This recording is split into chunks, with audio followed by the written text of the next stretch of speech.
All right, young scholars, hot dog, here we go. We are, in this video, we're going to do post-impressionism and we're going to touch on modernism. All right, post-impressionism. So what is it? Post-impressionism is from the 1880s to the 1900s, and it's considered like the foundation of early modern art.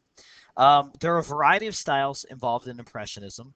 The most famous two artists are Vincent van Gogh and Gauguin, and a couple others that we'll go over. There's various styles, so don't get caught up on one style over another. Sometimes artists will use sharp brushstrokes with lines to create bright colors, and they'll make their subjects appear very flat. Some artists will use small dots to create what's called pointillism to create an image. So there's all sorts of different styles here. Post-impressionism is a reaction to impressionism. So in Impressionism, we saw, the small choppy brush strokes, the idea that the eye will blend things naturally. Well, now Post-Impressionists are going to kind of change that.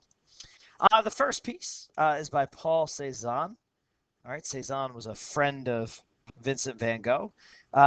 Here we've got, casual scene of men playing poker. Again, notice flat brush strokes to create this image. It's not like the Renaissance where there's, this great focal point and, there's all sorts of light and depths and shadows and the idea of humanism. And it's not romanticism nor is it realism in its display. Some of you guys could think that it's realism because it's showing everyday life, but the characteristics, the quality of the art being, very flat brush strokes really is what makes this piece post-impressionism. All right. Obviously, Vincent van Gogh is probably the best example of post-impressionist, so I'll spend some time with him. You'll see a couple of his self-portraits. The one on the painting on the left is a self-portrait. Van Gogh suffered, by all accounts, I mean, it was not a clinical diagnosis at the time, but he suffered from what we would consider depression today. Um, um, so a lot of his work is going to have lots of blues and may have, a darker tone. But both paintings that you see on the screen are Van Gogh's. And you guys can see if you look closely at the details of his self-portraits, long brush strokes to create shadows and light. Here are two of his self-portraits. I think I've got a close-up. Yeah, here's a close-up of Van Gogh. Again, this one is probably the best one because it allows you to really see the essence of the brush strokes. Again, they're not short, choppy brush strokes. Nothing's getting blended here. Everything is very strong, very drawn out, very precise, and it's this idea that the flatness of it creates this perspective. It's probably the biggest quality of Impressionism, or excuse me, Post-Impressionism. So here, another Van Gogh. And again, I'm not giving you the names of the paintings because that is unimportant because I want you guys to focus on the qualities of the artwork itself. So here is, again, just a farmer sowing the field, meaning he's out, probably in the late afternoon, planting or tending to his field. In the background, you can see the wheat is still standing, has not been plowed, where the wheat in the foreground with the greens has been kind of mowed down or died off. All right, you've probably have seen this painting. Vincent van Gogh loved to paint flowers and still life, but what he would do is he would paint them in the morning, he would paint them in the afternoon, he would paint them at night. Why did he do that? He did that to see how light changes subjects. So you'll see a variety or different variations of Van Gogh's flowers, but they're all painted at different times of the day. All right. Again, another one of Van Gogh's pieces. This is the cafe with the starry sky in the background. That's always a kind of a giveaway for a Van Gogh painting. And here's a picture from vacation of the cafe, now a tourist attraction, where Van Gogh painted that scene. So that's kind of neat to take a look at. All right, and obviously we have this piece, probably the most famous piece of the post-impressionist time period. This is known as Starry Night. I'm sure you guys have seen this before. This painting is almost comparable to the Mona Lisa, maybe not in value or prestige, but it's renowned, it's known, it's famous. And the idea is it's a really good example of post-impressionism because if you look again at the long, just sweeping brushstrokes, again, it's not short, choppy brushstrokes, but just long, sweeping brushstrokes throughout the piece to create this image. So we said earlier that Van Gogh was most likely mentally ill or had some psychological problem. So this is Starry Night. It was painted in 1889. It's currently in the Museum of Modern Art.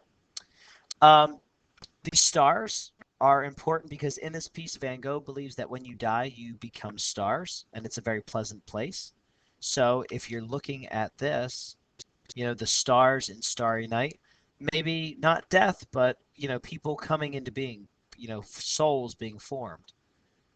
The cypress tree. The cypresses are the swirling brushstrokes, the very tall. They transport you to the tree, or excuse me, the star. I keep saying the tree because I'm focused on this right here. A lot of people think it's like a flame or something burning. All that is it's the branches of the cypress tree that was in front of Van Gogh's window as he painted these his scene. The blues are cooler, they're more depressed than the yellows surrounding happiness. Um, so again, it's this idea of, you know, maybe deeply depressed, you know, these feelings.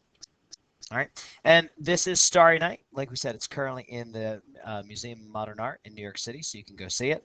Again, I think it was painted, the size is roughly 16 by 20, so it's not like a huge mural, but you can see it. It is up in New York City, and it's a neat piece to actually see in real life. Here's another form of Starry Night. Again, the long brushstrokes to create an image. Really neat. We found the spot where Van Gogh actually painted Starry Night, and you can see all the buildings lined up, giving you a sense of what he saw and what you can see. Right. Another Van Gogh, you know, not really one of his more famous works, but kind of the depressed man in blue, crying, the crying man. Here is a self-portrait towards the end of Van Gogh's life. That bandage on his ear is from when legend has it, he cut his ear off and sent it to his mistress.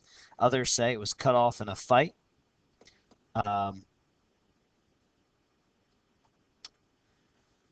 But that is probably, I think, one of his last pieces. As we know, it is believed that Van Gogh was committed suicide. He was shot in the chest, upper chest, lower abdomen, or excuse me, upper abdomen, lower chest. He did not die instantly. He bled. It took him about 2.5, 3 days before they found him dead or dying. It is also believed that it may not have been a suicide. He may have been fighting with Paul Cézanne, who was a friend of his. So there's kind of a little bit of mystery there surrounding his fate. All right. Now I want to take a look at modernism. And don't get me wrong, for those of you guys that are interested in art, there is a lot more art than just Van Gogh as far as Impressionism goes. And as we get closer to May, before we do the art gallery, we will look at some of these other paintings from the Post-Impressionist time period. But for right now, you need to be familiar with Vincent Van Gogh as kind of the central figure of Post-Impressionism. All right. The final art movement that we'll do is Modernism of the early 1900s. This is from 1900s to really 1917 or 1970, excuse me. The most famous artist of this time period is Pablo Picasso, and I'm sure you have seen some of his works. These artists are shaped by the realism of the 20th century. They're shaped by World War I. They're shaped by World War II. Okay, they use things like Cubism, Dadaism. And you'll take a look. Some of the images are very surreal. This painting here is known as the Persistence of Memory. This is an awesome piece because Salvador Dali, the artist on the left, everyone recognizes him or knows him by the mustache. It's kind of a far out character. But in this piece on the right, you know, it's the idea that What if time did not exist? What if there was no time? Imagine that. We're so driven by, especially in school, we're driven by the start of the bell, the stop of the bell. You know, that drives our force. But what if there was no time? What if there was no 4 o'clock, 3 o'clock, 7 o'clock? What if there was no time? Would we be, as rushed? But isn't that what makes life precious, this idea of time?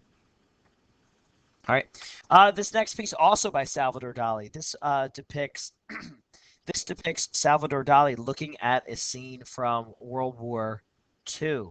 Okay, different body parts broken apart, disjointed. Again, the idea that, in fact, these guys lived during the Second World War and saw the destruction and the carnage of war. All right, some of the later in the 20th century, we're looking at Jackson Pollock's.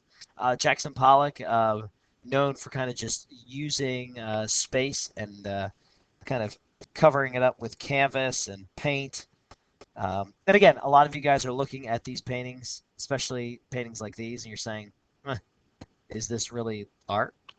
But in fact, it is. And it shows kind of just a rejection of kind of life as we know it in the 20th century, kind of this kind of making organization out of chaos.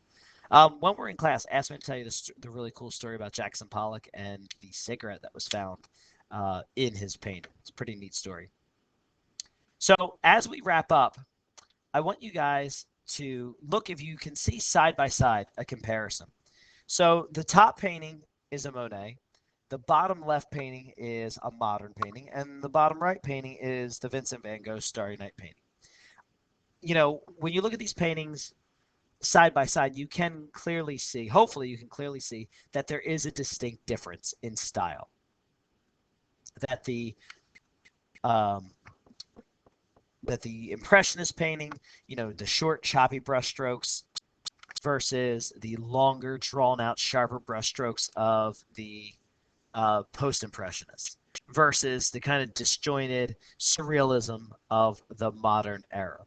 But don't forget, compare these two images. You've got the romantic scenes of nature and romanticism coupled with the harsh scenes of realism. So each of these 5 art movements that we talked about in these videos has a distinct style. And like I said, it's not so important for the test that you know the artist by name. I will give you a hint on your test. Some of the more famous works of art, like Vincent van Gogh, Starry Night, you should know that.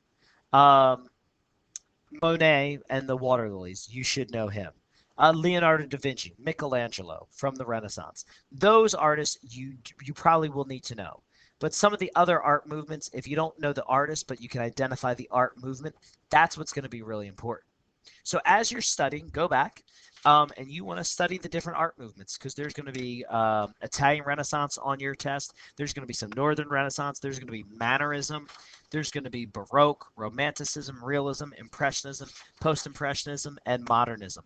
Pop art, we did not do. We're actually going to do that in class in May because that's going to take us really up to modern day.